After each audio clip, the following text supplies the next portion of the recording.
Radhe classes rings की online कक्षा में आपका स्वागत है। वेटनरी के ऐसे ही वीडियो देखने के लिए हमारे चैनल को लाइक करें, शेयर करें, सब्सक्राइब करें और साथ ही घंटी के बटन को दबाएं जिससे हमारी वीडियो का नोटिफिकेशन आपको सबसे पहले मिले। हाँ तो प्यारे विद्यार्थियों, आज हम पढ़ाएंगे एपेंडिकुलर स्केलेटन या गाय भैंस का या पशुओं में पाया जाने वाला उपांगीय कंकाल। और ये मैं अपने चैनल के जो कमेंट्स में बच्चों ने कुछ कमेंट्स किए थे 3-4 दिन पहले कि सर अग्रपाद और पश्चपाद की जो अस्थियां हैं या जो इनके जॉइंट्स हैं वो हमें समझाइए, तो मैं आज वो टॉपिक ले रहा हूँ। जो गाय भैंस का उपांगीय कंकाल है प्यारे बच्चों, कंकाल को यानी स्केलेटन को दो भागों में बांटा है। एक तो एक्सियल कंकाल यानी अक्षीय कंकाल और दूसरा उपांगीय कंकाल अर्थात एपेंडिकुलर स्केलेटन। अब एक्सियल या अक्षीय कंकाल में क्या आते हैं, अपना जो स्कल है यानी खोपड़ी, और इस खोपड़ी में दो तरह की बोन्स आती हैं। एक तो क्रेनियल बोन्स कपाल की अस्थियां, दूसरी फेशियल बोन्स यानी चेहरे की अस्थियां।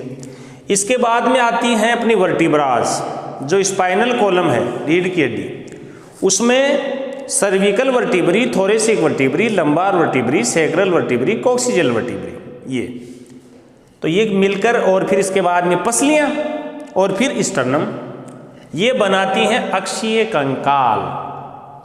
स्कल, वर्टिब्रा, स्टर्नम और पसलियां ये मिलकर बनाती हैं एक्सियल या अक्षीय कंकाल। और अग्रपाद और पश्चपाद यानी फोर लिम्ब और हाइंड लिम्ब ये बनाते हैं उपांगीय कंकाल अर्थात एपेंडिकुलर स्केलेटन। तो उपांगीय कंकाल में क्या आ गया प्यारे बच्चों, अग्रपाद और आ गया पश्चपाद। अग्रपाद को हम बोलते हैं फोर लिम्ब और पश्चपाद को बोलते हैं हाइंड लिम्ब। अब इनको हम पढ़ेंगे और सबसे पहले हम पढ़ेंगे अग्रपाद या फोर लिम्ब में पाई जाने वाली अस्थियां और इन अस्थियों के बीच में पाए जाने वाले जॉइंट्स के बारे में।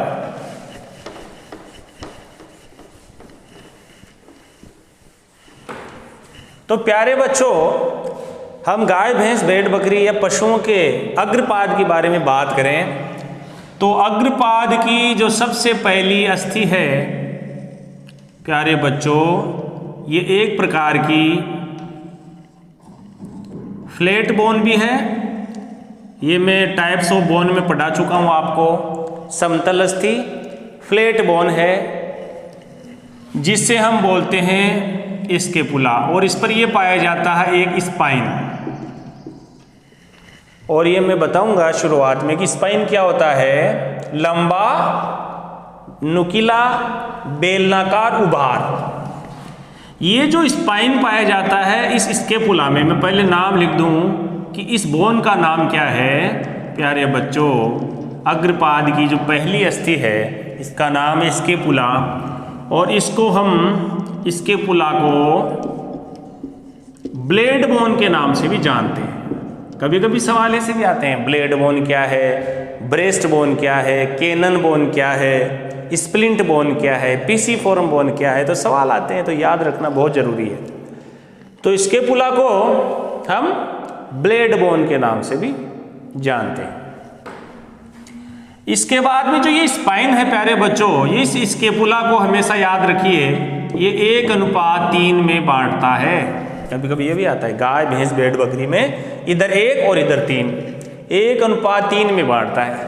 लेकिन याद रखिए कुत्ते में 1:1, तो मैं यहाँ लिख देता हूँ, कुत्ते में जो स्केपुलर स्पाइन है ये स्केपुला को कुत्ते में 1:1 में बांटता है, अर्थात ये एकदम बीचों बीच होता है कुत्ते में, बाकी सब में 1:3, ये याद रखिए। इसके बाद में ये जो आप देख रहे हैं केविटी, इस केविटी को बोलते हैं ग्लिनोइड केविटी। और इस ग्लिनोइड केविटी में प्यारे बच्चों ऐसे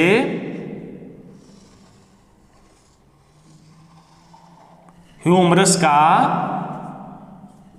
सिर स्थित होता है। ह्यूमरस का सिर स्थित होता है, ये नीचे इसके आगे ह्यूमरस है। तो ये कौन सी कैविटी है? Glenoid cavity.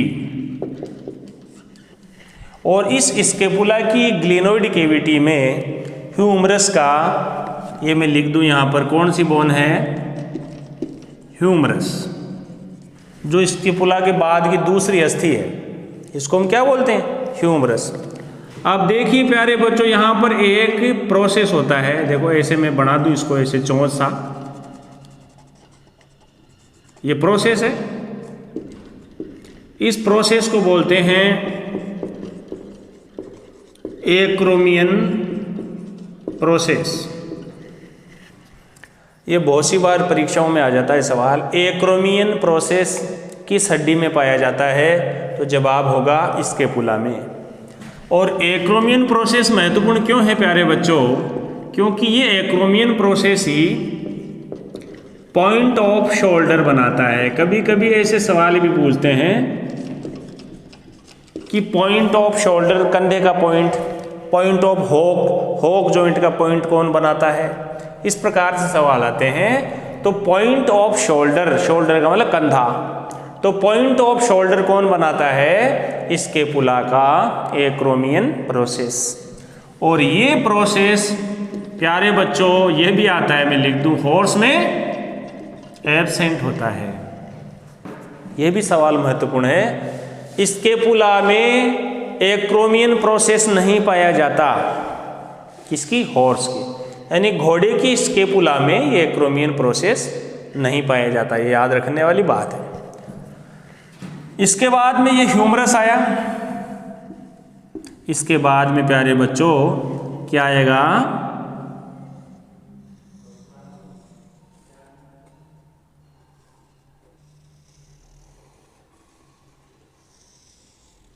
Radius ulna. ये रेडियस है, ये अल्ना है। तो ये मैं लिख देता हूं दोनों को एक साथ ही कि ये रेडियस एंड अल्ना। अब देखिए अल्ना का ये भाग इधर प्रोसेस के रूप में बहुत आगे तक निकला हुआ रहता है यहाँ। इसको हम बोलते हैं, इस प्रोसेस को, जहां जैसे स्केपुला में था एक्रोमियन प्रोसेस, वैसे ही इस अल्ना में एक प्रोसेस है, इसको हम बोलते हैं ओलेक्रेनोन प्रोसेस। जिस प्रकार से ये olecranon process point of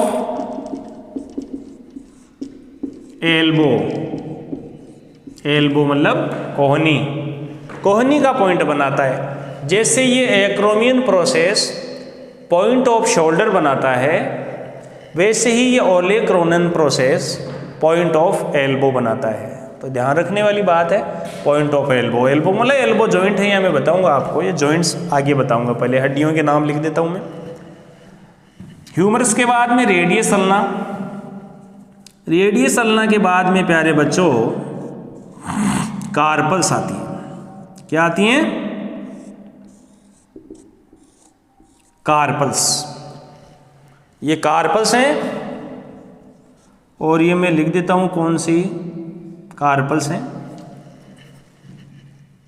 are का मतलब रेडियल, रेडियस की तरफ है जो रेडियल कार्पल, ये दोनों के बीच में है इंटरमीडिएट कार्पल। अल्ना के पास में है जो अल्नार कार्पल, अल्ना के नीचे, और ये एक्सेसरी कार्पल, ये थोड़ा साइड में निकला हुआ अलग से छोटा सा, और ये तीसरी चौथी फ्यूज्ड हो जाती हैं, और ये एक ये है। तो इस प्रकार आप देखिए ये कार्पल्स जो बोन है प्यारे बच्चों, बताइए कितनी है? मैं इनको दो पंक्तियों में बांटूं। ऊपरी पंक्ति में कितनी है? ऊपरी पंक्ति में 4 हैं, रेडियल, इंटरमीडिएट, अल्नार और एक्सेसरी कार्पल्स। तो ऊपरी पंक्ति में है 4 कार्पल्स, और नीचे वाली पंक्ति में कितनी है? निचली पंक्ति में है 2। इस प्रकार टोटल कार्पल्स कितनी हो गई? 6। ये मैं जो बता रहा हूँ गाय भैंस के बारे में बात बता रहा हूँ, गाय भैंस भेड़ बकरी के लिए। फिर अगर जो चेंज आएगा मैं अलग से आपको बताऊंगा, जैसे घोड़े में, कुत्ते में, पिग में क्या चेंज आता है। तो यहाँ कार्पल्स 2 पंक्तियों में व्यवस्थित हैं। ऊपरी पंक्ति में 4 कार्पल्स हैं, निचली पंक्ति में 2 कार्पल्स हैं। इस प्रकार टोटल कार्पल्स हैं 6। अब याद रखिए प्यारे बच्चों, यहाँ 6 गाय भैंस भेड़ बकरी की बात करें तो है, लेकिन हम चिकन की बात करें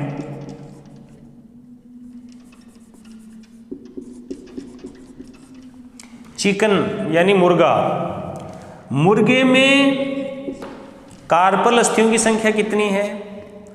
तो प्रत्येक पैर में कार्पल कितनी है? 1। यहां पर चिकन में सिर्फ 1 कार्पल है। हम बात करें हॉर्स और डॉग की, तो यहां कार्पल्स की संख्या कितनी है? 1 ज्यादा है। यहां पर 6 है, तो यहां पर क्या करेंगे? 7। फिर बात आ गई पिग की, बताइए पिग में कितनी है? तो 1 और बढ़ा दीजिए, 8। तो प्यारे बच्चों याद रखिए, गाय भैंस भेड़ बकरी में टोटल कार्पल्स की संख्या है 6, जिनमें 4 ऊपर 2 नीचे हैं।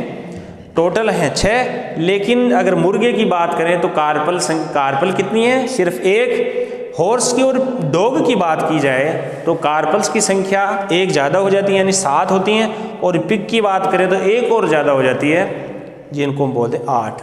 अब कोई पूछ ले आपको सवाल, प्यारे बच्चों देखिए, बताइए सुअर में, पिग के शरीर में कुल कार्पल अस्थियों की संख्या है। तो कार्पल्स अग्रपाद में, और कितने अग्रपाद होते हैं सुअर को? 2।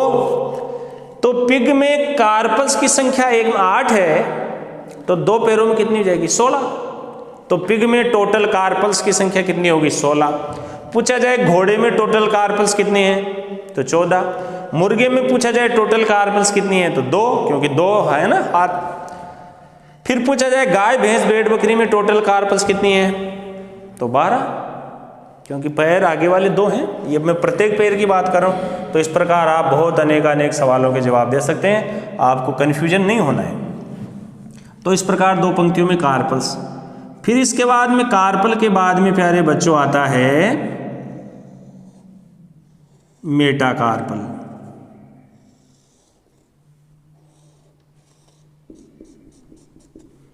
ये मेटाकार्पल, जिनमें तीसरी और चौथी जो मेटाकार्पल है वो क्या हो जाती है प्यारे बच्चों? फ्यूज्ड, यानी ये मिलकर दोनों, तीसरी और चौथी दोनों मिलकर एक ही हो जाती है। इस प्रकार ये इसको हम बोलते हैं लार्ज मेटाकार्पल। और साइड में बताया मैं ये है स्मॉल।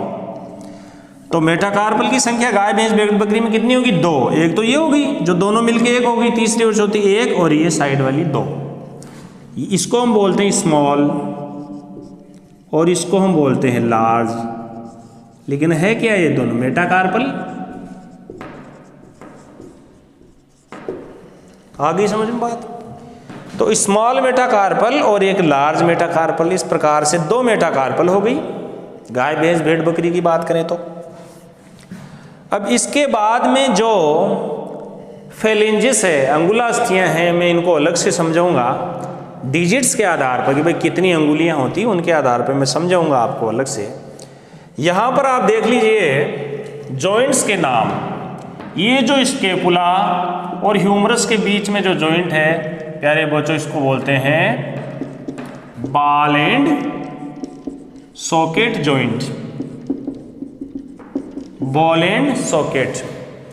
इसके बाद में ये जो जॉइंट है, इस जॉइंट को ह्यूमरस के बीच में और रेडियस अल्ना के बीच में ये जो जॉइंट है, इस जॉइंट को हम बोलते हैं एल्बो जॉइंट। इसके बाद में ये जो रेडियस अल्ना है और कार्पल्स और मेटाकार्पल नीचे, ये वाला जो जॉइंट है, इस जॉइंट को हम बोलते हैं, क्या बोलते हैं? Very good, knee joint. इसके बाद में ये आगे जो मेटाकार्पल और जो पहली अंगुलास्थि है इसके बीच में जो बनता है वो फेटलॉक जॉइंट है। फिर पहली अंगुलास्थि और दूसरी के बीच में पेस्ट्रल, फिर कोफिन में अलग से बताऊंगा वो तो, लेकिन यहां तक आप समझ लीजिए।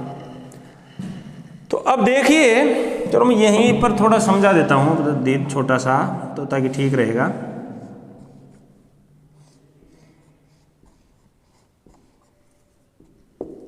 गाय भैंस भेड़ बकरी के केस में पहली फर्स्ट, ये सेकंड फेलिंग्स और ये थर्ड फेलिंग्स, 3 फेलिंग्स हैं। और ये क्या कहलाता है प्यारे बच्चों, एक अंगुली, ये कहलाती है दूसरी अंगुली। समझ में आ गई बात? ये अंगुली एक, ये अंगुली, तो 2 अंगुलियां कितनी है? 2, और इसको हम बोलते हैं टो या डिजिट्स। ये जो जॉइंट है मैं बताना चाह रहा था, पेस्टर्न, फिर नीचे नीचे वाला जॉइंट क्या है? कॉफिन। तो इस प्रकार आप देखेंगे, ऊपर से लें ball and socket joint, elbow joint, knee joint, fetlock joint, pastern joint और कॉफिन जॉइंट। अब ये जो स्कैपुला है प्यारे बच्चों, इधर गाय भैंस भेड़ बकरी, इन सब में ये स्कैपुला जो थोरेसिक बोन है उनसे और स्टर्नम से किसी हड्डी से नहीं जुड़ती, मसल्स से जुड़ती है। ये क्या है? मसल्स, पेशियों से, पेशियों से जॉइंट बनाती है, और इस प्रकार के जॉइंट को बोलते हैं सिनसार्कोसिस जॉइंट। सिनसार्कोसिस जॉइंट का मतलब होता है जब कोई हड्डी या स्कैपुला जब मसल्स के द्वारा, पेशियों के द्वारा आगे किसी हड्डी से जॉइंट बनाती है, तो इस प्रकार के जॉइंट को बोलते हैं सिनसार्कोसिस जॉइंट। तो देखिए, ऊपर वाला जॉइंट क्या हुआ? सिनसार्कोसिस जॉइंट। फिर आगे वाला बॉल एंड सॉकेट जॉइंट, जिसे हम बोलते हैं शोल्डर जॉइंट। ये बॉल एंड सॉकेट जॉइंट तो एक प्रकार है, इसलिए शोल्डर जॉइंट लिखूंगा तो आपको ज़्यादा बेस्ट याद रहेगा, शोल्डर जॉइंट, जो कि एक बॉल एंड सॉकेट जॉइंट है। तो शोल्डर जॉइंट, फिर इसके बाद में एल्बो जॉइंट, फिर नी जॉइंट, फिर फेटलॉक जॉइंट, फिर पेस्टर्न जॉइंट, फिर कॉफिन जॉइंट।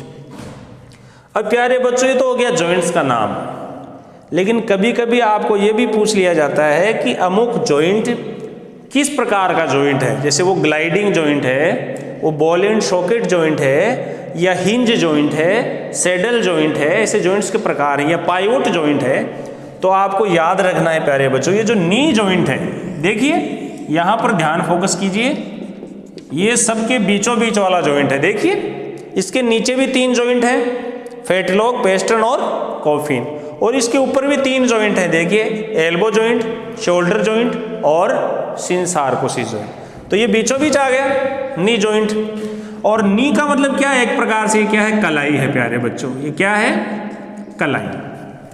ये कलाई है। तो आप देखो, आपने ये कलाई है, मैं बताऊं कलाई। इसके ऊपर ये वाला एल्बो जॉइंट, ये शोल्डर जॉइंट, और फिर ये सिनसार्कोसिस।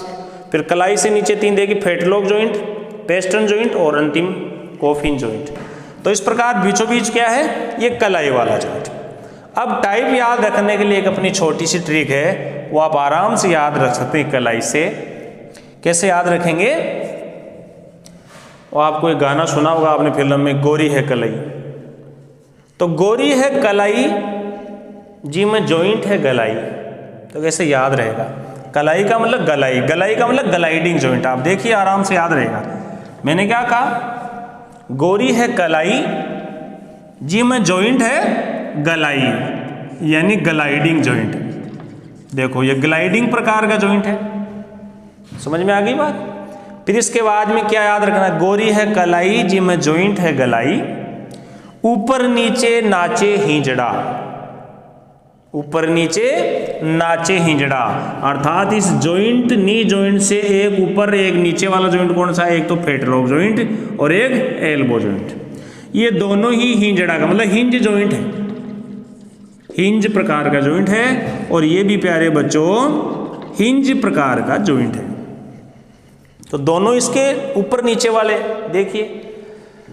तो गोरी है कलाई भी में जॉइंट है गलाई, ऊपर नीचे नाचे हिंजड़ा,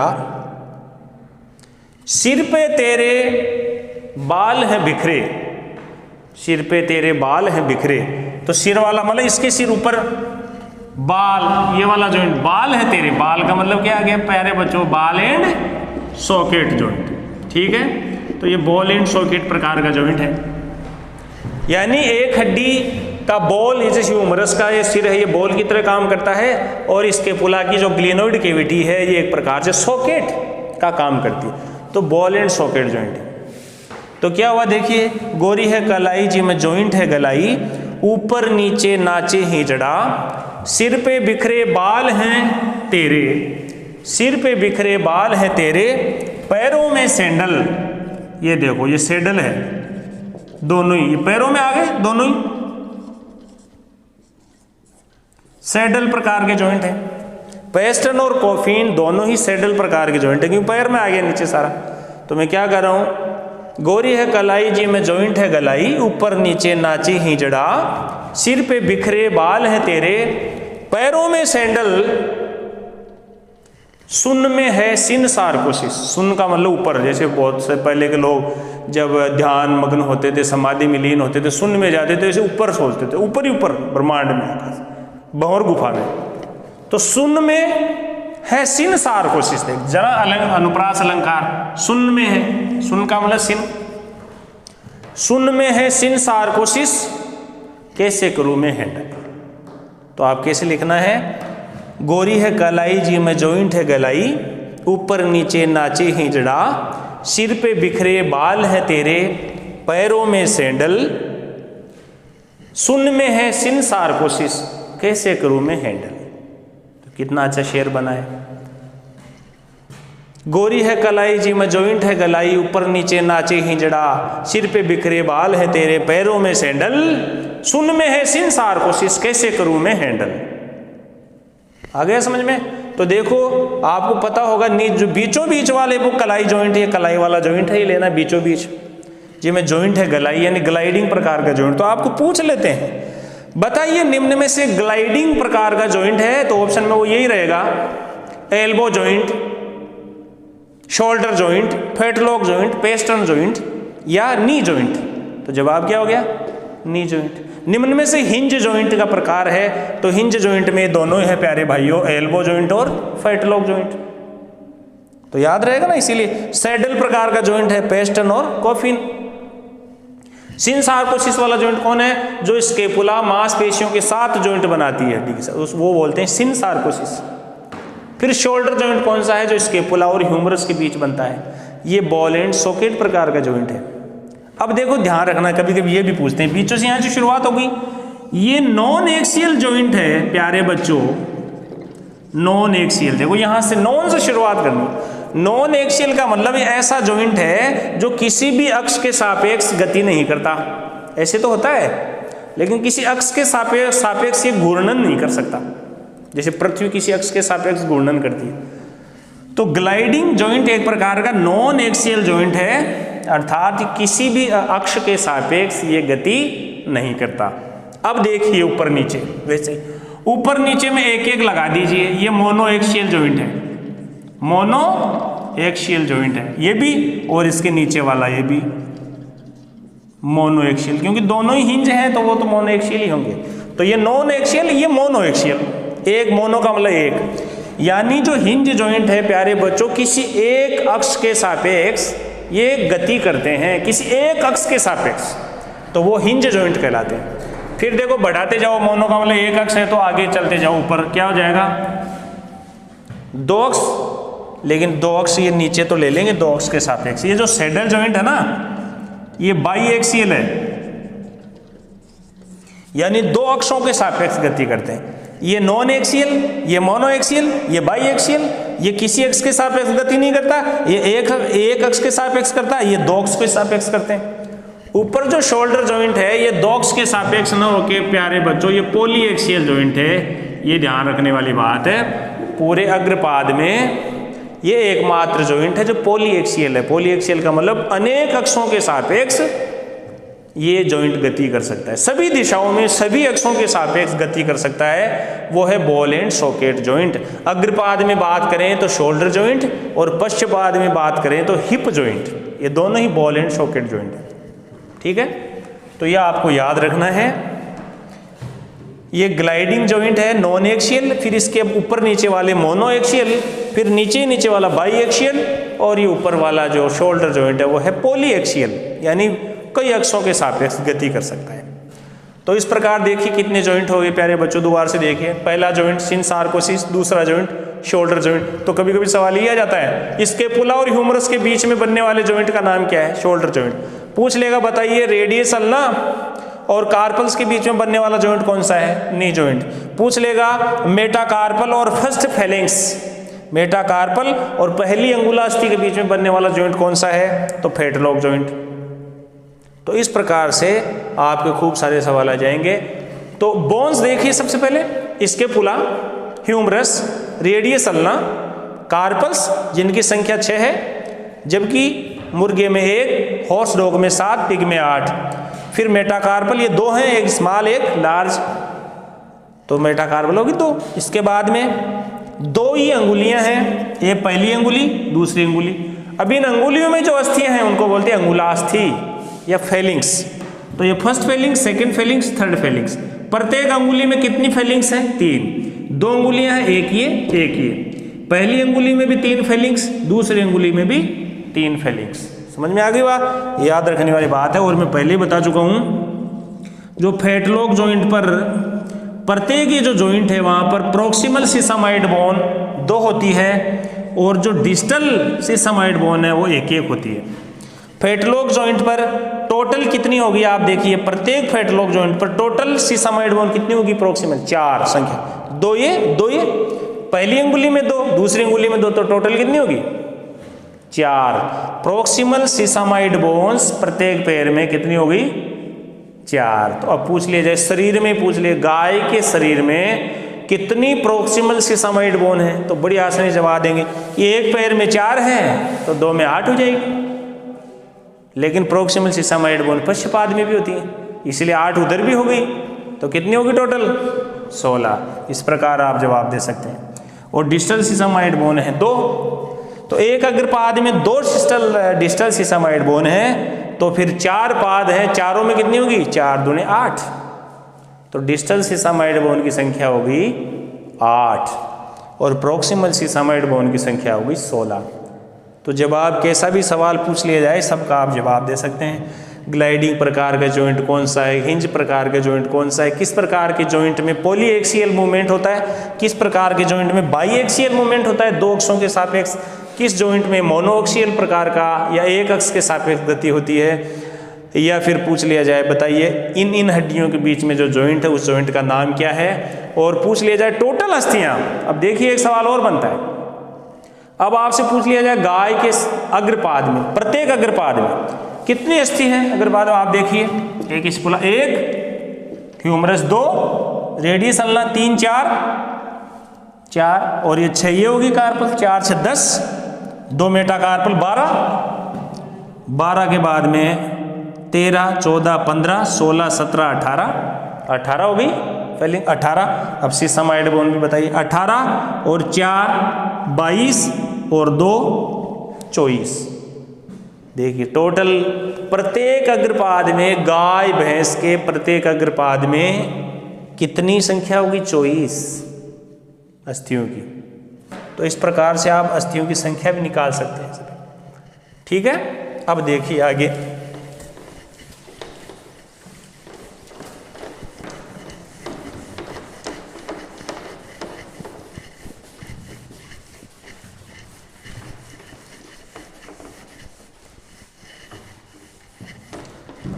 जो मैं अंगुली ये बस समझाना चाह रहा था, ये फेटलॉक जॉइंट ले लीजिए, इसको थोड़ा डिटेल से समझाता हूं मैं।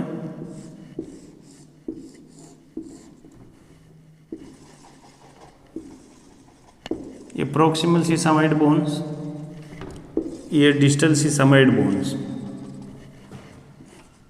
ये फर्स्ट फेलिंग्स, ये सेकंड फेलिंग्स और ये थर्ड फेलिंग्स। और ये जो आया है एक, इसको हम बोलते हैं अंगुली, या इस अंगुली को बोलते हैं डिजिट या टो या डिजिट। समझ में आई बात? ये अंगुली मान सकते हैं इसको, अंगुली। तो गाय भैंस भेड़ बकरी कुत्ता सुअर मुर्गा सभी के बारे में बताऊंगा कि ये क्या है। अभी जो मैंने बनाया ये है गाय भैंस भेड़ बकरी के लिए। अब देखिए एक चीज़ तो आपको ये याद रखना है, जो ये थर्ड फेलिंग्स है, थर्ड फेलिंग्स ये बनाती हैं गाय भैंस भेड़ बकरी हिरण नीलगाय जिराफ, इन सब में क्या बनाती हैं ये खुर या हूफ बनाती हैं। तो कभी कभी सवाल ये भी जाता खुर या हूफ कौन बनाता है, थर्ड फेलिंग्स। जो तीसरी अंगुलास्थि है ये मिलकर क्या बनाती है, तीसरी अंगुलास्थि गाय भैंस भेड़ बकरी में खुर या हूफ का निर्माण करती है, जबकि ऊंट में यही तीसरी अंगुलास्थि ऊंट में निर्माण करती है फूट पेड़ का। आपने देखा होगा फूट पेड़ होता है जो उसे रेगिस्तान में चलने के अनुकूलित बनाता है, और इसीलिए ऊंट को हम बोलते हैं रेगिस्तान का जहाज, क्योंकि उसके पैरों में जो तीसरी फेलिंग्स है वो फूट पेड़ का निर्माण करती है ताकि वो रेगिस्तान में आसानी से चल सकता है। इस फूट पेड़ के कारण, ये फूट पेड़ थोड़ा गद्देदार होता है और इसमें जो मिट्टी में आसानी से चल पाता है। तो गाय भैंस भेड़ बकरी में तीसरी अंगुलास्थि हूप का निर्माण करती है और ऊंट में ये तीसरी अंगुलास्थि फूट पेड़ का निर्माण करती है। अब यहाँ मैं आपको बता रहा हूँ प्यारे बच्चों इस डिजिट के बारे में, या टो की अंगुलियाँ प्रत्येक जानवर में कितनी थी हैं। तो मैं आपको पहले नंबर पे लिख देता हूँ रूमिनेंट्स और शूडो रूमिनेंट्स। देखिए प्यारे बच्चों रूमिनेंट्स और शूडो रूमिनेंट्स में कौन आते हैं। रूमिनेंट्स में मैं आपको बता चुका हूँ गाय भैंस भेड़ बकरी हिरण नीलगाय और जिराफ, बस इतने होते हैं रूमिनेंट्स। और शूडो रूमिनेंट्स में कौन कौन आते हैं, ऊंट और लामा, ध्यान रखिए ऊंट और लामा। तो ये सारे जानवर गाय भैंस भेड़ बकरी हिरण नीलगाय जिराफ और ऊंट और लामा, यानी रूमिनेंट्स और शूडो रूमिनेंट्स, इन सब में प्यारे बच्चों डिजिट्स की संख्या होती है 2। यहाँ दिख रही है, एक पहली अंगुली दूसरी अंगुली, ये सब की बात है। यहाँ पहली अंगुली ये दूसरी अंगुली, कितने डिजिट्स हैं 2। और प्रत्येक डिजिट में ये मैं आपको सूत्र लिखाऊंगा, अंगुलास्थि सूत्र क्या है 3 3। ये जो मैं आगे बता रहा हूं ये है फेलिंग्स की संख्या। डिजिट 2 हैं यानी अंगुलियां 2 हैं, ये पहली अंगुली है दूसरी अंगुली, लेकिन प्रत्येक अंगुली में फेलिंग्स कितनी है 3 3। देखिए आप 1 2 3, इस अंगुली में भी 3 है और इस अंगुली में भी 3 है। तो अंगुलियां 2 हैं और दोनों अंगुलियों में जो अंगुलास्थियां हैं फेलिंग्स उनकी संख्या है 3 3। किसमें, गाय भैंस भेड़ बकरी हिरण नीलगाय जिराफ ऊंट लामा सब में, ठीक है।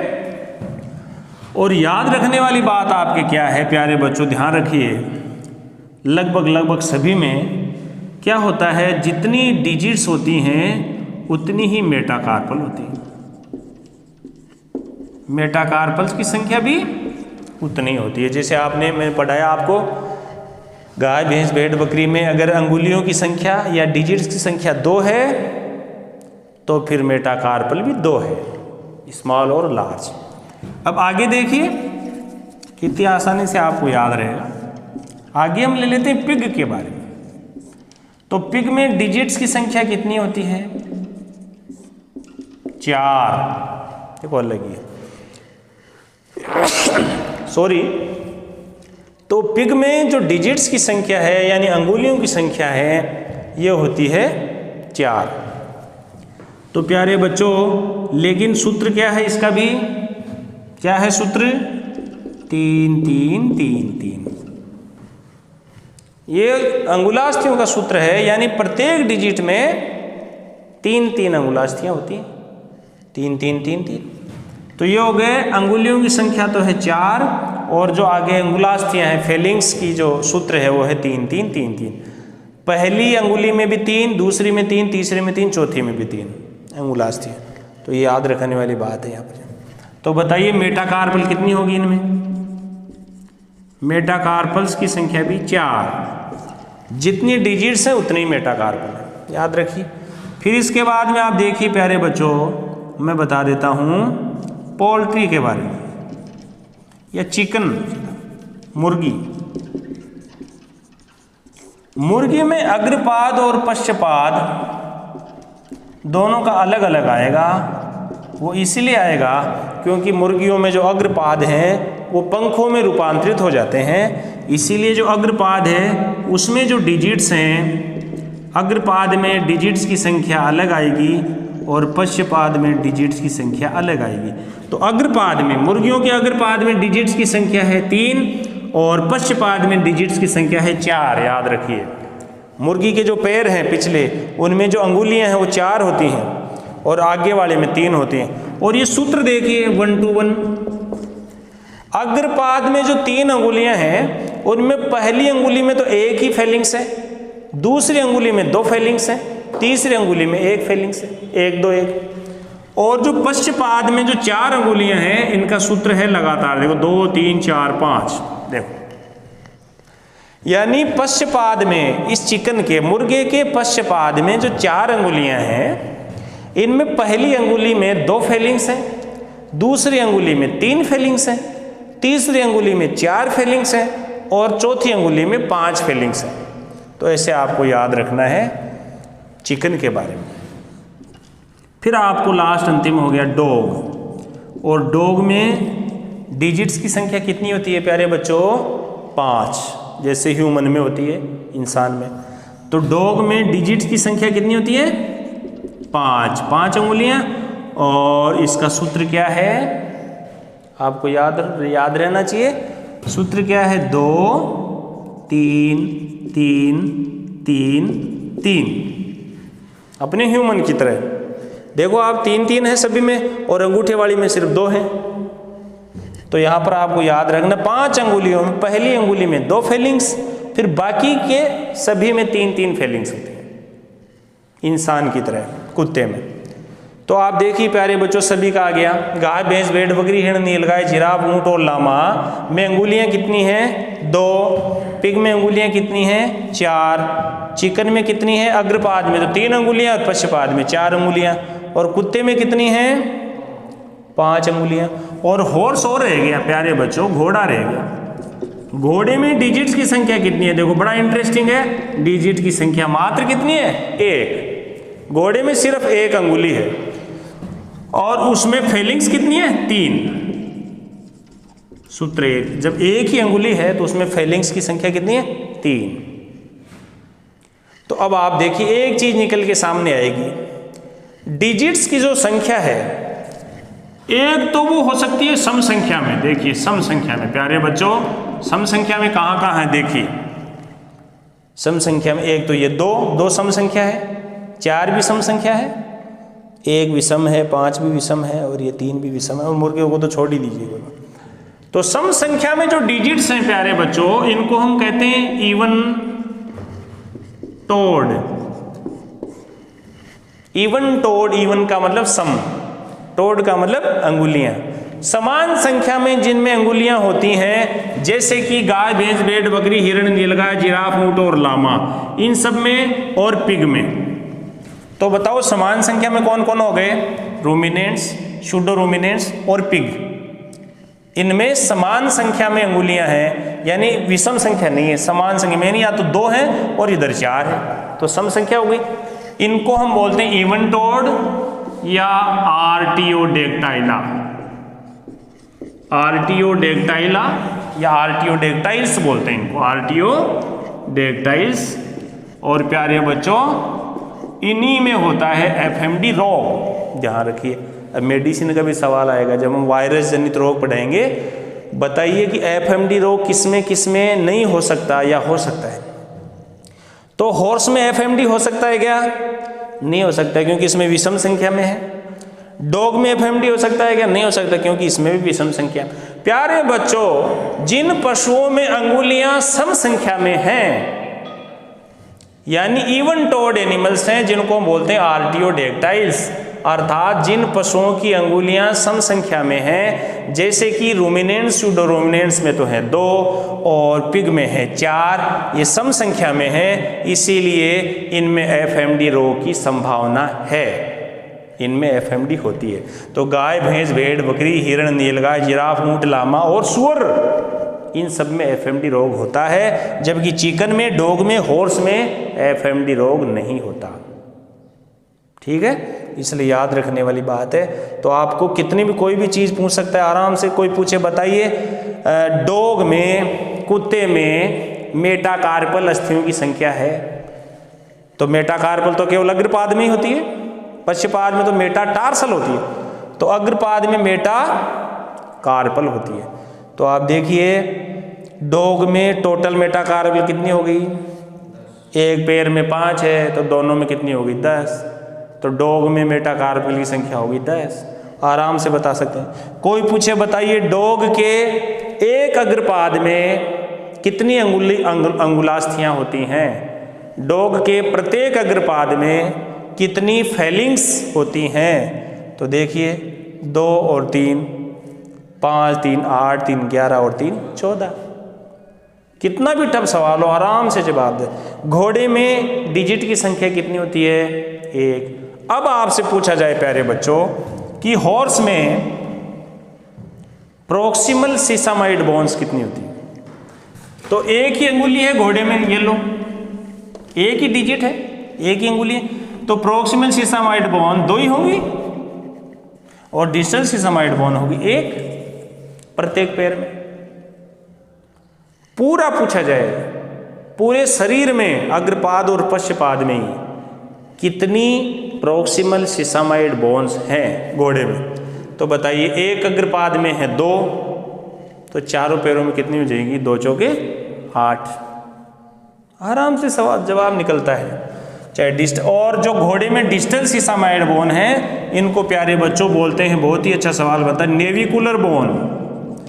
अब कोई पूछ ले बताइए घोड़े में कितनी नेविकुलर बोन्स होती हैं, तो एक पैर में यहाँ पर 1 है, तो 4 पैर हैं, तो चारों में 1 है, कितनी होगी 4, तो घोड़े में नेविकुलर बोन्स की संख्या है 4। अब याद रखिए घोड़े में लेकिन डिजिट की संख्या 1 है, लेकिन मेटाकार्पल की संख्या यहाँ पर है 3।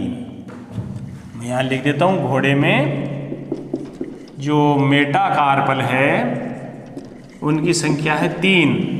इनमें से एक तो है लार्ज मेटाकार्पल, एक तो है लार्ज मेटाकार्पल प्यारे बच्चों, और इसको हम बोलते हैं कैनन बोन। बहुत बढ़िया, ध्यान रखना, घोड़े में मेटाकार्पल की संख्या 3 है, जिनमें जो एक है, एक तो है लार्ज जिसको हम बोलते हैं कैनन बोन, और 2 है स्मॉल मेटाकार्पल, होगी ना 3, 2 स्मॉल मेटाकार्पल है, और इन दोनों को हम बोलते हैं स्प्लिंट बोन।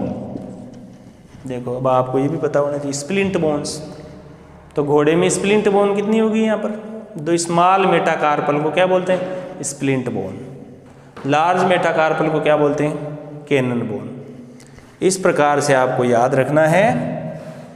और देखिए आपको क्या याद रखना है,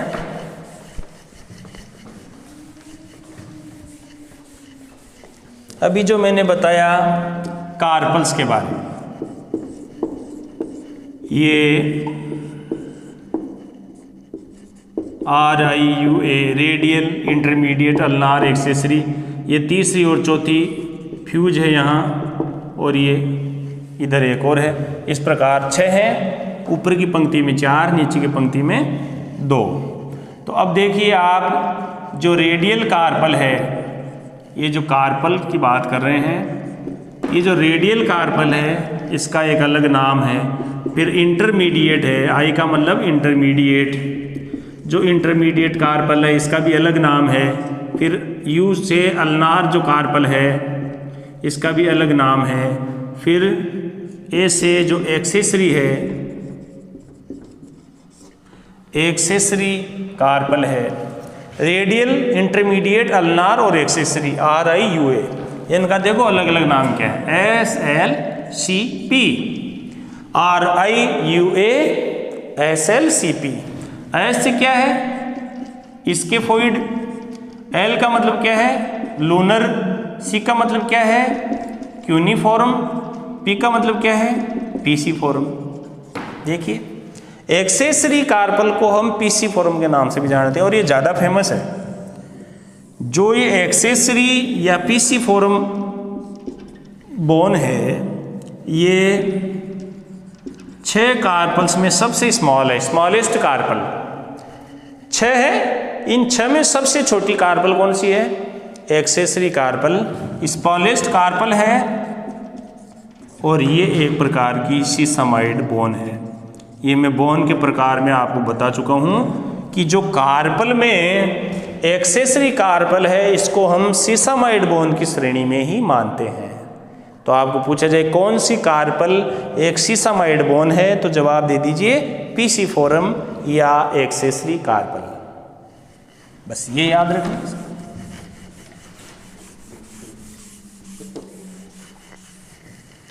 इस प्रकार आपका अग्रपाद पूरा हुआ, जिसमें विभिन्न प्रकार की हड्डियों के नाम, उनके बीच में पाए जाने वाले जॉइंट्स और उन जॉइंट्स के नाम और जॉइंट्स के प्रकार और फिर उनका मूवमेंट और इनकी संख्या, सारी चीज़ें और डिजिट्स बहुत महत्वपूर्ण है। यहाँ कन्फ्यूजन होता है हर विद्यार्थी को कि डिजिट या टो का मतलब क्या है, उसमें फेलिंग्स कितनी है, हर अलग अलग पशुओं में अलग अलग है। तो याद रखिए रूमिनेंट्स, नॉन रूमिनेंट्स में 2, पिग्स में 4, कुत्ते में 5, चिकन के अग्रपाद में 3, पक्षपाद में 4 और हॉर्स में सिर्फ 1 डिजिट है। जितनी डिजिट्स होती हैं उतने ही मेटाकार्पल्स होते हैं, ध्यान रखिए। लेकिन फर्क कहाँ है, एक तो कहाँ पर फर्क है, हॉर्स में। हॉर्स में डिजिट 1 है लेकिन मेटाकार्पल है 3। तो इस प्रकार से आपको समझना है सारी चीज़ें। और वीडियो को आप बार बार देखिए। और मैं बार बार अनुरोध भी करता हूँ बच्चों से कि वीडियो पे कमेंट कीजिए, ज़्यादा से ज़्यादा मात्रा में आप लोग इस चैनल को सब्सक्राइब कीजिए और बेल आइकॉन पे घंटी के निशान को दबाकर ऑल नोटिफिकेशन को आप ऑन कीजिए, ताकि हम जो भी क्लास आपके पास भेजें सबसे पहले आपके पास वो आए, आप देख सको और पढ़कर लाभ उठा सको। बहुत बहुत धन्यवाद।